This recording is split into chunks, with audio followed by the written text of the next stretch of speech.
అందరికీ నమస్కారము. హర హర మహాదేవ శంభో శంకర.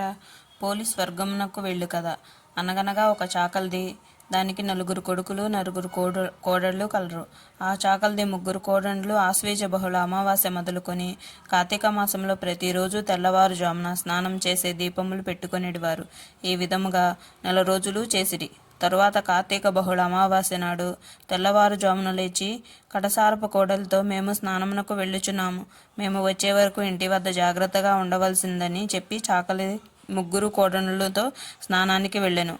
అప్పుడు చిన్న కోడలు లేచి చల్ల చేసిన కవ్వమును కంటుకున్న వెన్న ఊడ్చుకొని పత్తి చెట్టు కింద పడి ఉన్న ఒక పత్తి కాడ తెచ్చుకొని వత్తి చేసి నూతి వద్ద స్నానం చేసి దీపం వెలిగించి అత్తగారు చూడకుండా ఇండుటకు ఆ దీపం మీద చాకలి బాణమూత వేసినది.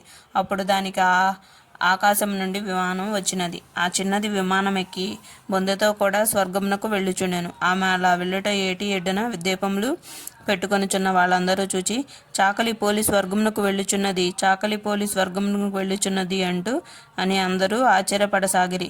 అంతా మా కోడలేమిటి స్వర్గానికి వెళ్ళడమేమిటి అని చాకలిది దాని 3 కోడళ్ళు ఆశ్చర్యంతో చూచిరి. అలా చూచి ఆ 4 విమానం మీద వెళ్ళుచున్న చిన్న కోడలి కాళ్ళు పట్టుకొనిరి. అప్పుడు విష్ణుమూర్తి వచ్చి, నీవు ఈ కోడల్ని విడిచిపెట్టి మిగిలిన ముగ్గురు కోడళ్లను తీసుకుని వెళ్ళి శ్రద్ధ లేకుండా భక్తి లేకుండా దీపములు పెట్టుకున్నావు.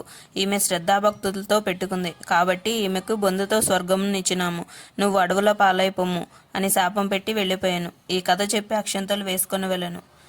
మీకు ఈ వీడియో నచ్చితే లైక్ చేసి షేర్ చేసి సబ్స్క్రైబ్ చేయండి ఫ్రెండ్స్. Thank you.